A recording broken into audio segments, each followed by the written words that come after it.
할렐루야. 10편 13편 1절에서 6절 말씀을 가지고 두려움 이렇게 이겨라 하는 제목으로 함께 은혜를 나누도록 하겠습니다. 코로나는 우리들에게 많은 것을 깨닫게 했습니다. 저는 특별히 코로나19가 우리에게 두려움이 무엇인지를 알게 했다고 생각합니다. 코로나19가 두려움을 알게 했다는 말이 무슨 말입니까? 사람이 자꾸만 잘 나가면 두려움이 무엇인지를 모릅니다. 두려움에 대한 생각도 하지 않습니다. 이번에 이태원 클럽 사건을 한번 보십시오. 젊은 청년들이 두려움이 전혀 없습니다. 자기들은 젊어서 코로나 바이러스에 걸려도 괜찮다 이렇게 생각했습니다. 그 젊음이 정말 겁에 대해서는 전혀 두려움이 없는 겁대가리를 상실하게 된 그런 것이 되고 말았습니다. 그러나 막상 코로나에 걸리면, 확진자가 되면 두려움이 무엇인지를 그제서 깨닫게 됩니다. 대구에 35살 된 아가씨가 있었는데요, 논술 강사로 아주 잘 나갔던 과외 선생이었습니다. 주말에 친구들과 함께 맛집 투어할 정도로 안정된 삶을 살았던 그런 자매였습니다. 그런데 지난 2월 하순에 목이 아프고 감기 몸살 증상이 생기기 시작했습니다.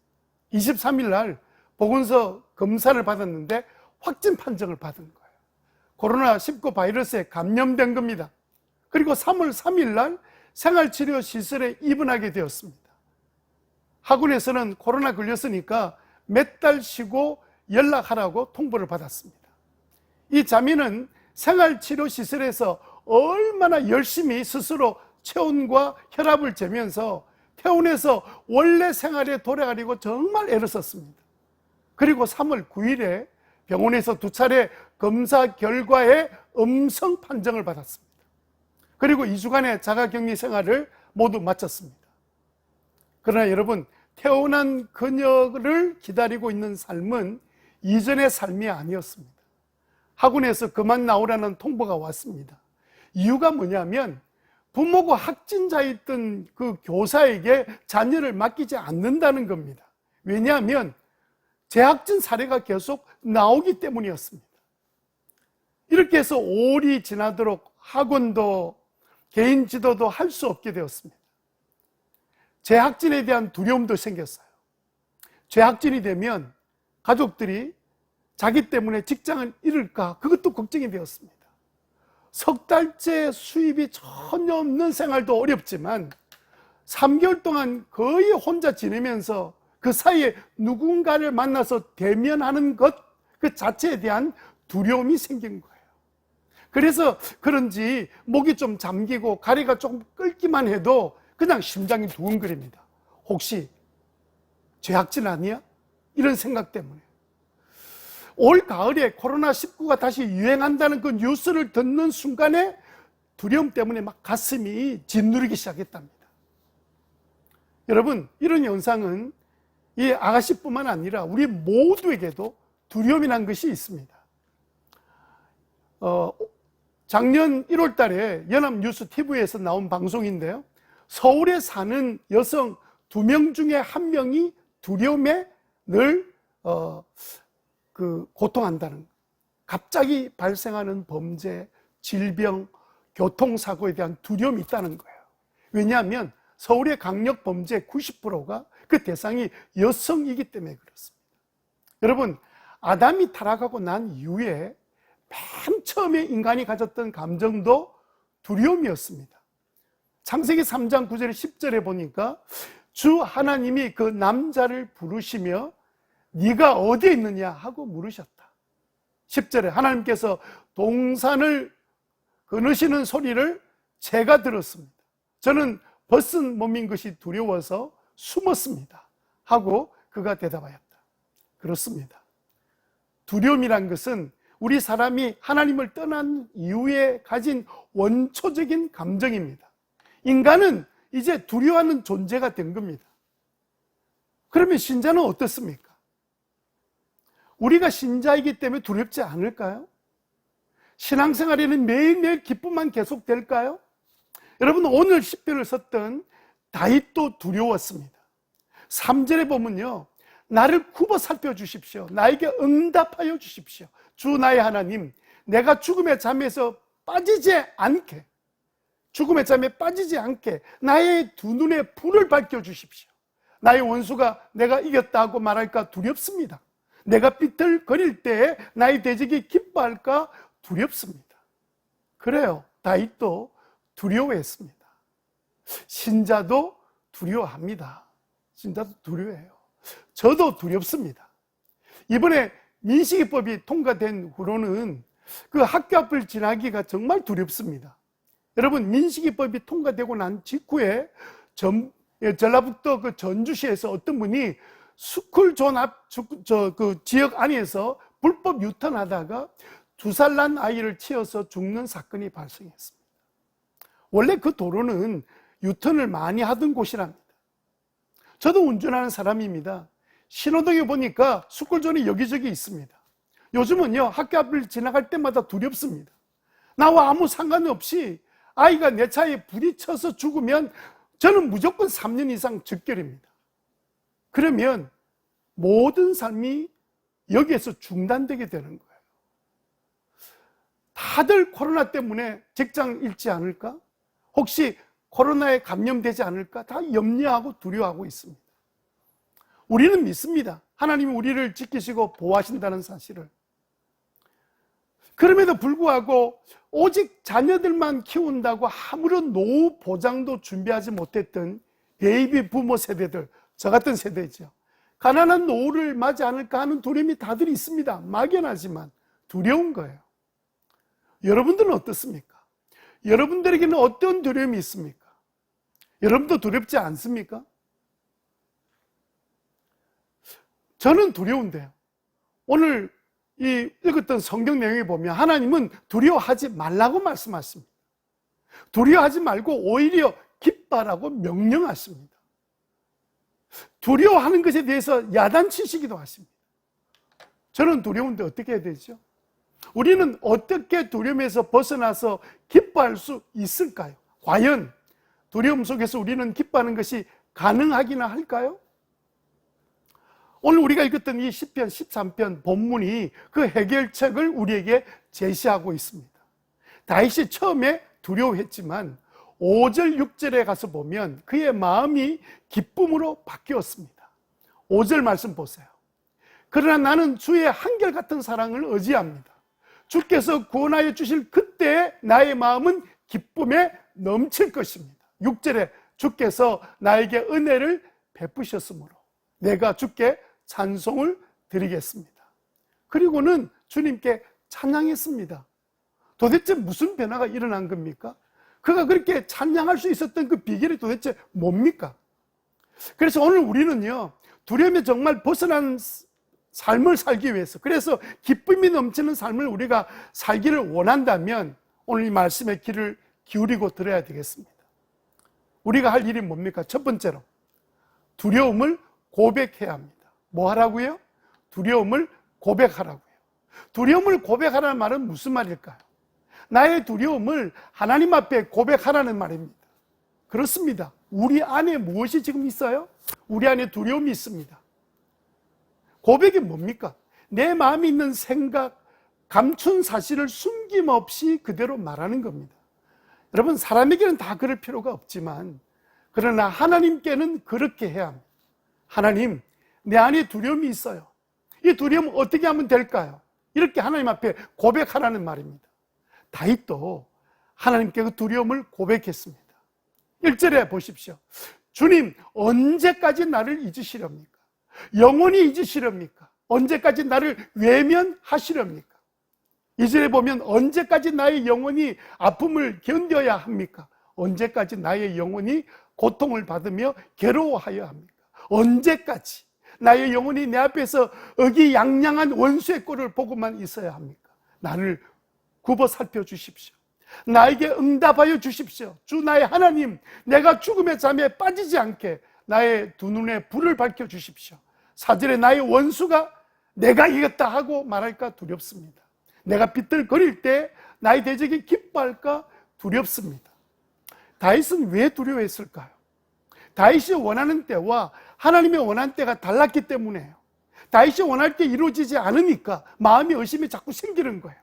그 의심이 이해가 되지 않으니까 마음의 두려움이란 감정이 일어나게 된 겁니다.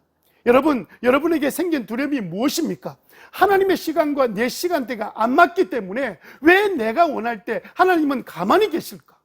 왜 아무 일도 하지 않으실까라는 의문이 생기고, 그러니까 그 의문이 이해가 되지 않으면 우리 마음에 두려움이 생기는 거예요. 마음이 불안하고 조심스러운 느낌이 우리 마음속에 찾아오기 시작합니다. 그러면 우리가 이런 질문을 할 수 있죠. 왜 우리가 두려움을 고백해야 넘치는 기쁨을 가질 수 있을까요?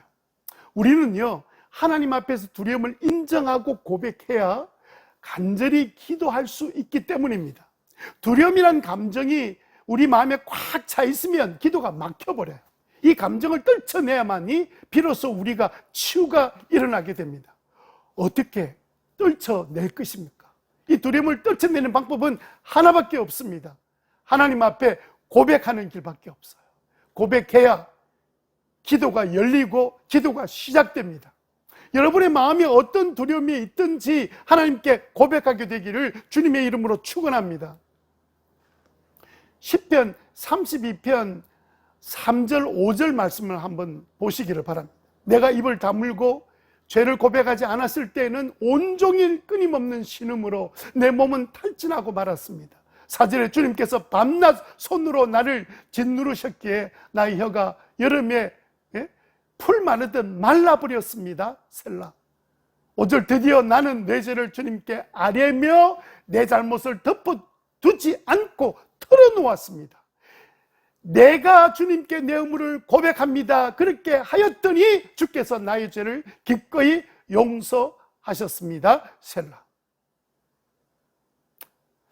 지난 4월 12일 날 우리가 부활절 예배 드렸죠.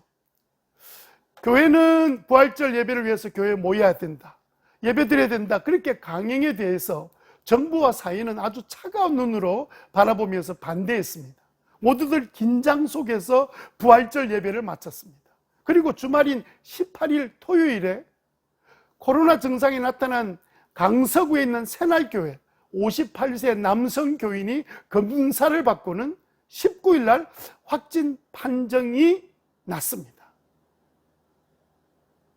그동안 26일간 한 명도 확진자가 없던 부산을 흔들어 놓아버린 거예요.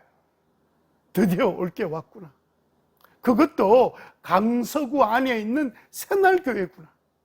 이제 교회에 대한 강한 폐쇄 명령이 내려질 셈인데 19일 주일에 두려움에 빠진 교회와 또 성도들이 얼마나 간절하게 기도한 줄 아세요? 제 마음에 간절함이 일어났습니다. 온 세상의 비난의 화살이 교회를 향하게 되는 순간에 기도하지 않을 수가 없었어요. 두려운 마음 가운데 하나님께 기도했더니 하나님이 역사하셨습니다. 우선 새날 교인은요, 부산 어려운 대구 이송 그 환자병동에서 근무하던 딸에게 감염되었다는 사실이 드러났고, 부활절 예배 후에 감염된 그 감염 확진이 결정되기 전까지 한 주간 동안을 고등학교 직원이었던 그분이 한 주 내내 학교에 다니면서 마스크를 착용했습니다. 놀랍게도 교회도 한 명의 확진자가 생기지 않고요, 학교에도 한 명의 전파자가 일어나지 않았습니다. 성실한 마스크맨이라는 사실이 드러나면서 마스크 착용은 감염을 막을 수 있다는 사실을 입증했다며 방송마다 칭찬이 쏟아져 나왔습니다. 교회 비난이 사라져버렸어요.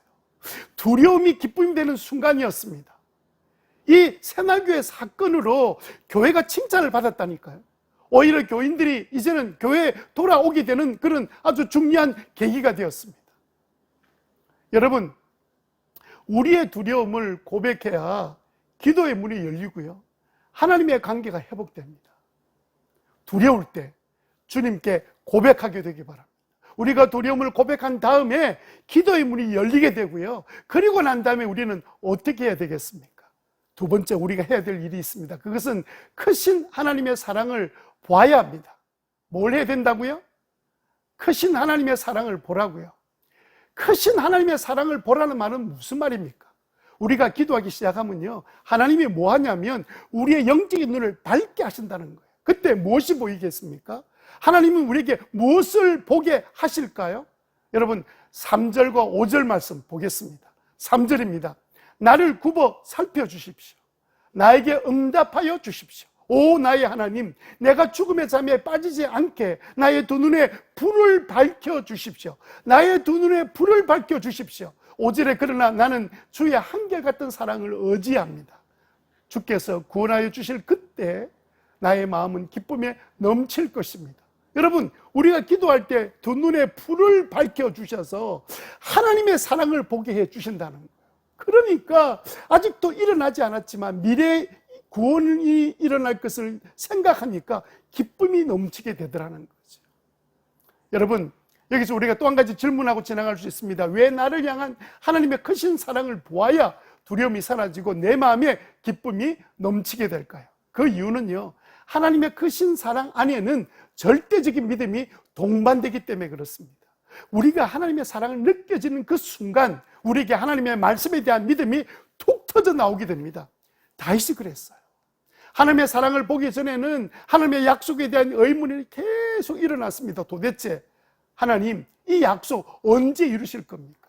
하나님의 시간은 왜 이렇게 더딥니까? 하나님 도대체 어디 계십니까? 언제까지 기다려야 됩니까?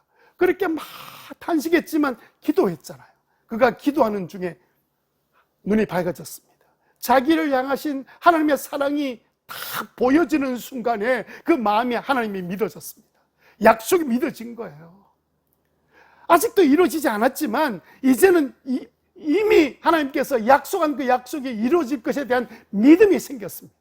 다윗에게는요, 이제 하나님의 시간이 자기 시간이 되어버린 거예요. 이게 놀라운 사랑의 역사입니다. 요한일서 4장 18절 말씀에 보면요, 사랑에는 두려움이 없습니다. 완전한 사랑은 두려움을 내쫓습니다. 두려움은 형벌과 맞물려 있습니다. 두려워하는 사람은 아직 사랑을 완성하지 못한 것입니다. 아멘. 여러분, 두려움을 쫓는 것은 두려움을 물러가라 이렇게 외친다고 사라지는 게 아니고요, 새로운 더 큰 감정이 내 속에 들어오면 옛 감정 두려움이 사라지게 되는 거죠. 사랑이 들어오면 두려움은 밀려나게 되어 있습니다. 그래서 여러분, 우리가 기도할 때 하나님께서 우리의 눈을 밝혀주셔서 보게 하신다는 것이죠. 무엇을요? 하나님의 사랑을. 미래로 교회 구정원 목사님 잘 아시죠? 그분의 아들 구 모세라는 아들이 있습니다. 모세가 미국 유학 중에 귀국하기로 결정했습니다. 한국에서 미국 건너갈 때 아주 싼 티켓, 리턴 티켓 날짜가 5월 12일이었습니다. 그런데 코로나가 막 번져서 대학교는 이미 폐쇄되었고요. 비행기표를 4월 12일 한 달 정도 당기기 위해서 변경을 하려고 그렇게 아무리 노력해도 이게 허락이 되지 않는 거예요. 허락이 안 되는 이유가 뭡니까? 싼 비행기 티켓이었어요. 만약에 귀국이 안 되면 공부도 못하죠. 혼자 그냥 방을 구해서 갇혀 살아야 되는데 미국에 있는 것 자체가 위험한 일입니다. 그래서 한국에 있는 아버지 구정호 목사님께 연락한 겁니다. 아빠, 상황이 이렇게 되었어요. 어떻게 하면 좋아요? 저는 한국 들어가고 싶어요. 아들이 두려워하는 그 전화를 받았던 구정호 목사님이 아들에게 두려워하지 말아라. 아버지가 해결할게. 평소에 아들은 그 아버지의 사랑을 잘 알고 있었기 때문에 아버지가 해결해 주겠다는 말에 그냥 안심이 되면서 두려움이 사라져 버렸습니다. 문제는 이제 구 목사님, 아들을 건져내려고 미국 여객기 회사에다가 십수통을 전화를 했는데 이게 변경이 안 되는 거예요. 그래서 포기하지 않고 하나님 앞에 간절히 하면서 하나님, 이거 내버려 두면 안 됩니다. 돌아오게 해야 되는데 어떻게 하면 좋겠습니까? 그렇게 막 애쓰는 가운데 그 미국 여객기 회사에 부산 지점이 있다는 사실을 알게 되고는 지푸라기 잡는 심정으로 전화를 했습니다. 이러한데 이 비행기 티켓을 한 달 일찍 좀 끊어주시면 좋겠습니다. 그랬는데 부산 지점에서 변경해 주겠다는 거예요. 그리고는 날짜가 5월 12일에서 4월 10일로 변경이 되었습니다. 얼마나 마음이 기뻤는지 당장 아들에게 전화를 했습니다. 아들아, 비행기표 바꾸었다. 이랬더니 그 아들 구 모세가 아빠는 해결사다 이렇게 소리를 지르더래요. 아빠가 해결을 한 거죠. 하나님 은혜로. 더 놀라운 거는 출발한 그 12일 딱 끝나고 난 다음에 4월 13일부터 워싱턴에서 인천 간 비행기 모든 노선은 폐쇄되고 말았습니다. 기적 같은 날, 전날에 귀국하게 된 거죠. 여러분, 육신의 아버지의 사랑도 아들의 두려움을 없애주지 않습니까? 우리가 믿고 섬기는 하나님 아버지의 그 크신 사랑을 보는 순간에 우리의 두려움은 벗어나게 되고 마음에 넘치는 기쁨이 가득 차는 역사가 일어나게 될 줄로 믿습니다. 자, 우리가 우리의 두려움을 주님 앞에 고백하고, 그리고 주님께서 기도하는 중에 우리의 눈을 밝혀주셔서 하나님의 사랑을 보게 될 때 하나님께서 우리에게 큰 믿음으로 기뻐하게 만들어 주셨는데, 그럼 우리가 마지막으로 해야 될 게 뭘까요? 우리는요, 세 번째 해야 될 일이 뭐냐면 미리 기뻐하랍니다. 미리. 뭐 하라고요? 미리 기뻐하라고요. 미리 기뻐하라는 말은 도대체 무슨 말입니까? 하나님이 응답해 주실 것을 믿고 미리 기뻐하라는 겁니다. 하나님의 사랑에 대한 믿음이 생겼잖아요. 응답해 주실 것을 믿게 됐잖아요. 그러면 주저할 것 없이 미리 기뻐할 수 있다는 겁니다. 기뻐하라는 거예요. 그래서 여러분, 오늘 본문 그 5절 말씀에 보면, 그러나 나는 주의 한결같은 사랑을 의지합니다. 주께서 구원하여 주실 그때에 나의 마음은 기쁨에 넘칠 것입니다. 아직도 일어나지 않았습니다. 구원의 역사가 일어날 것을 다 믿으니까 지금 내 마음에 기쁨이 넘치고, 그때도 기쁨이 넘칠 것을 나는 분명히 지금 확신한다는 그런 고백입니다. 다윗이 미리 기뻐한 거죠. 그는 주님의 사랑을 믿었습니다. 그래서 구원해 주실 그날에 내 기쁨이 넘칠 것이다. 소망은 하나님이 당신의 약속을 분명히 이루어 주실 것에 대한 그 믿음의 소망을 우리에게 말하고 있는 겁니다. 자, 여기서 우리가 한 가지 짚고 넘어갑시다. 왜 우리는 하나님이 우리 기도에 응답하실 것을 미리 기뻐해야 할까요? 하나님이요, 우리들에게 미리 기뻐하는 믿음을 요구하세요. 너 정말 이렇게 말하는데 너 미리 믿음으로 기뻐할 수 있겠느냐? 원하신다는 거예요. 하나님의 시간 안에서 응답받을 것을 믿음 안에서 미리 기뻐하라는 거예요.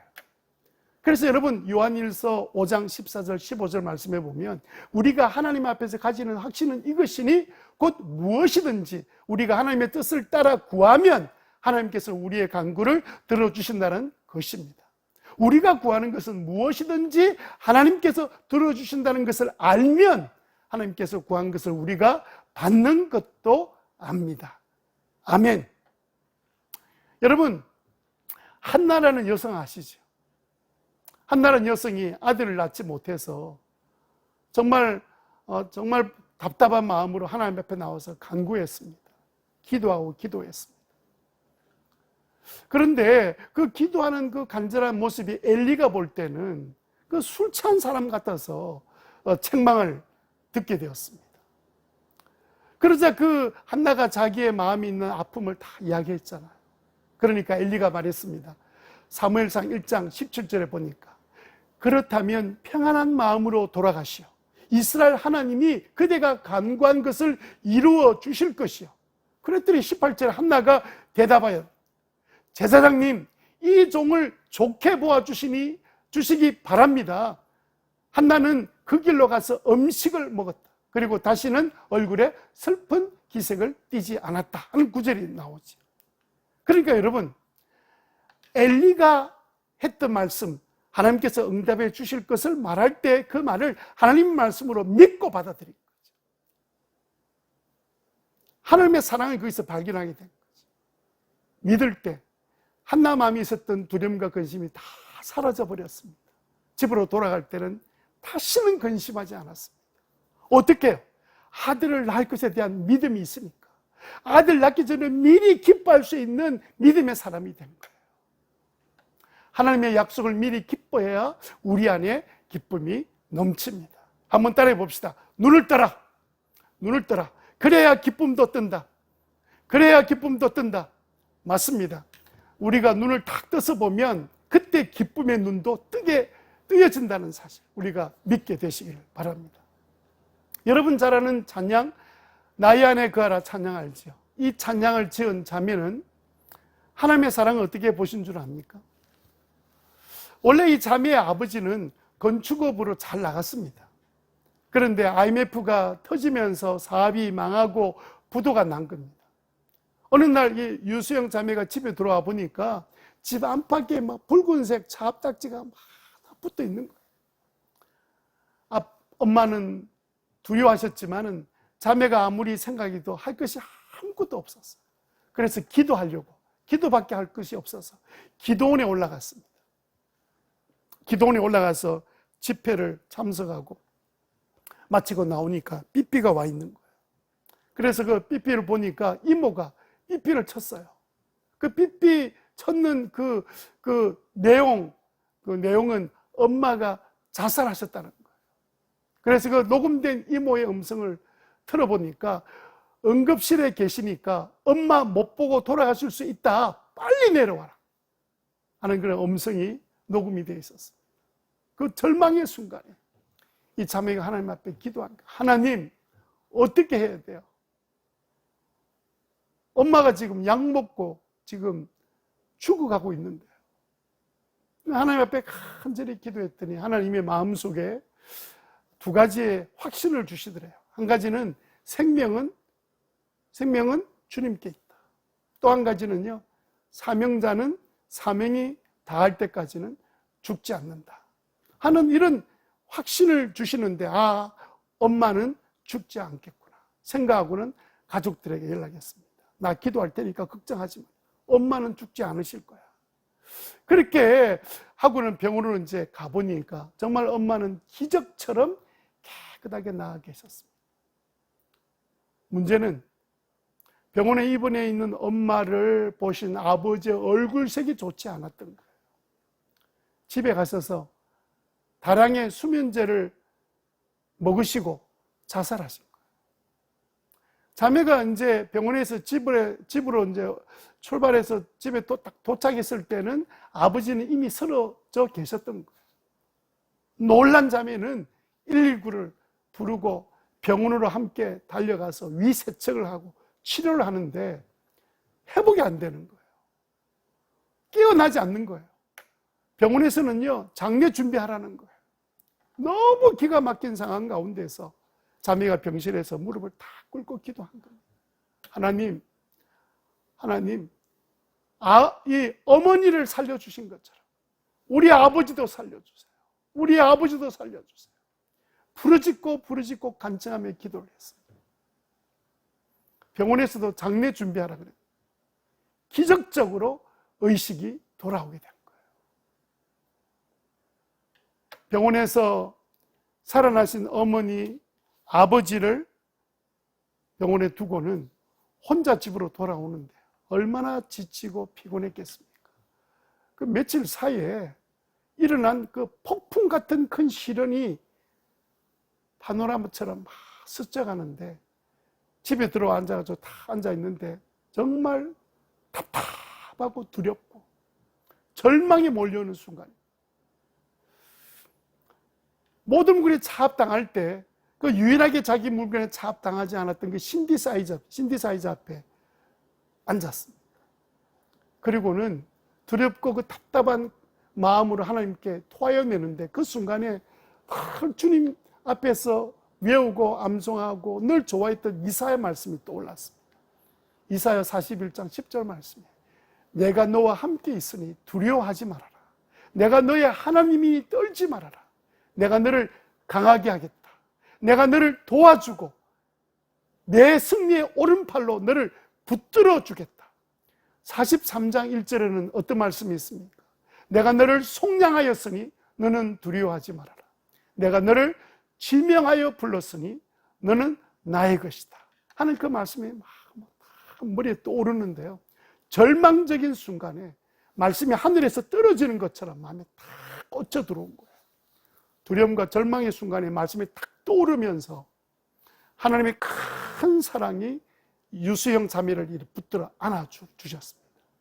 하나님의 그 사랑의 감정이 막 밀려오니까 조금 전에 있었던 그 두려움의 감정이 근데 그대로 밀려가고 나가고 하나님의 사랑이 마음에 가득 차게 되면서 그냥 그 절망의 순간에 앞으로 어떻게 될지 집안에 부도가 나고 망하게 되고, 그리고 모든 염려 두려움이 막 이렇게 엄습했던 그 순간에 하나님의 사랑으로 막 믿음이 생기는 그 순간에 들었던 마음이 뭐냐면, 하나님께서 이루어 주시겠구나, 하나님께서 우리 집안을 다시 살려주시겠구나. 그러면서 이 넘치는 하나님의 사랑에 대한 확신으로 이사야 41장 10절 말씀으로 한 번의 망설임 없이 한 방에 하나님의 주신 그 감정과 사랑과 뜨거운 마음으로 한 방에 곡을 만들어내었는데, 그 곡이 바로 유수영 작사 작곡의 나의 안에 거하라 라는 찬양입니다. 여러분, 눈을 뜨십시오. 그래야 기쁨도 뜰 수 있습니다. 여러분, 이 찬양을 여러분들이 부르시면서 유수영 자매가 고백했던 것처럼 나의 모든 두려움 다 주님 앞에 고백하고, 그렇게 기도하기 시작할 때 우리의 눈을 환하게 밝혀 주셔서 하나님의 사랑을 보게 하시고, 그리고 우리는 그 즉시로 그 하나님께서 행하실 일들에 대한 믿음을 가지고 기뻐하는 그 삶을 살아가는 저와 여러분들이 다 되시기를 주님의 이름으로 축원합니다. 아멘.